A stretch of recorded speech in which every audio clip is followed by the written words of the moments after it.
సాగర్ నగరం విశాఖలో సూర్యారావు సెగలు పుట్టిస్తున్నాడు. మండే సూర్యుడై జనంపై తన ప్రతాపాన్ని చూపిస్తున్నాడు. రానున్న వారం రోజులు ఉష్ణోగ్రతలు మరింత పెరుగుతాయని వాతావరణ శాఖ అధికారులు చెబుతున్నారు. విశాఖలో ఎండల తీవ్రతకు సంబంధించి మరింత సమాచారాన్ని మా ప్రతినిధి చిరంజీవి మనకు అందిస్తారు.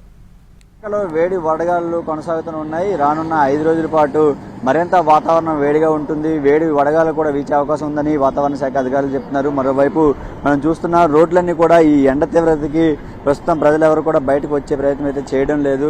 కేవలం మనం చూస్తున్న స్టూడెంట్స్ వీళ్ళంతా కూడా ఈ సమయంలో కాలేజీల నుంచి స్కూల్ నుండి వచ్చేటప్పుడు ఈ ఎండ వేడికి చాలా ఇబ్బంది పడుతున్నారు. దాంతోపాటు ఆ శీతల పానీయాలను కూడా ఎక్కువగా తీసుకుంటున్న పరిస్థితి. ఎందుకంటే వేడి తీవ్రత ఎక్కువగా ఉంటుంది, గ్లూకోజ్ శాతం కూడా ఎక్కువగా ఉండాలి. కాబట్టి వీళ్ళంతా కూడా ఆ శీతల పానీయాలు ఇటువంటి వాటిని ఎక్కువగా తీసుకుంటారు. మరోవైపు వృద్ధులు మహిళలు అంతా కూడా ఎండలకి భయపడి ఇళ్లలోనే ఉండిపోతున్నారు. ఒకవేళ ఇళ్లలో ఉంటున్నా సరే విపరీతమైన ఉక్కపోత వారిని ఉక్కిరి బిక్కిరి చేస్తుంది.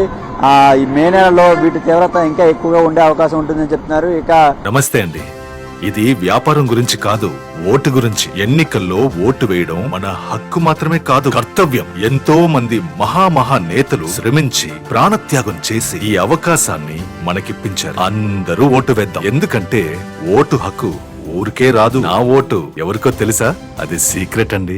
ఉత్తరాంధ్ర జిల్లాల విషయానికి వస్తే అటు శ్రీకాకుళం, విజయనగరం, ఇటు విశాఖ ఈ 3 జిల్లాల్లో కూడా కంటిన్యూగా ఉష్ణోగ్రతలు అనేవి దాదాపుగా 38 నుండి 40 డిగ్రీల వరకు ఉష్ణోగ్రతలు నమోదవుతూనే ఉన్నాయి. ఇక విజయనగరంలో అయితే మాత్రం 40 డిగ్రీల పైనే ఉంటుంది. ఇక విశాఖ విషయానికి వస్తే 38 డిగ్రీలు ఈ రోజు ఉష్ణోగ్రతలు నమోదవుతున్నాయి.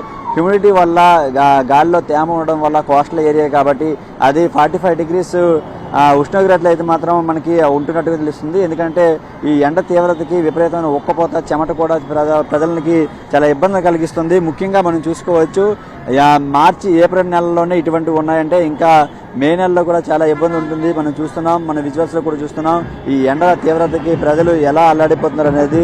చిన్నారులు కూడా బయటకు వచ్చేటప్పుడు ఖచ్చితంగా వాళ్ళు ఈ ఎండ బారిన పడకుండా ఉండాలని చెప్పేసి వాళ్ళు సూచిస్తున్న పరిస్థితి అయితే మనకు కనిపిస్తుంది. ముఖ్యంగా విశాఖలో అయితే మాత్రం ఈసారి గత ఏడాది కంటే ఈ ఏడాది మాత్రం విపరీతమైన ఎండలు పెరిగిపోతున్నాయి. రాత్రి వేళల్లో కూడా ఉష్ణోగ్రతలు క్రమంగా పెరుగుతుండడం వల్ల ఇళ్లలో కూడా ఉండలేని పరిస్థితి.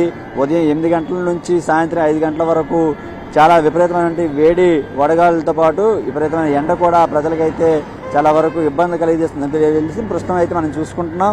ప్రజలు కూడా బయటకు వచ్చేటప్పుడు తగు జాగ్రత్తలు తీసుకోవాలని వాతావరణ శాఖ అధికారులు చూపిస్తున్నారు. మరోవైపు వైద్యులు కూడా డీహైడ్రేషన్ బారిన పడకుండా ఉండేందుకు శీతల పానీయాలు, ఎక్కువగా వాటర్ తీసుకోవాలని చెప్పేసి చెప్తున్నటువంటి పరిస్థితి మనకు కనిపిస్తుంది. ప్రస్తుతం రోడ్లన్నీ కూడా నిర్మానుష్యంగా తయారవుతున్నాయి. ఎందుకంటే ఎండ తీవ్రతకి ఎవరు బయటకు వచ్చే సాహసం చేయడం లేదు. ఇక మే నెలకి వచ్చేసరికి వీటి తీవ్రత ఇంకా ఎక్కువగా అవకాశం ఉంటుందని చెప్తున్నారు. ఎందుకంటే ఈ 5 రోజులు కూడా వడగాళ్ళ తీవ్రత అనేది ఎక్కువగా ఉంటున్నాయి. కొన్ని ప్రాంతాల్లో అంటే ఏజెన్సీ ఇటువైపు అక్కడక్కడ మోస్తారు వర్షాలు పడుతున్నప్పటికీ ఈసారి ఇక్కడ మాత్రం అలాంటి పరిస్థితి అయితే కనిపించడం లేదు. దీంతో ప్రజలంతా కూడా అల్లాడిపోతున్నటువంటి పరిస్థితి కనిపిస్తుంది. కెమెరామెన్ సురేష్తో చిరంజీవి, NTV, విశాఖ నుంచి.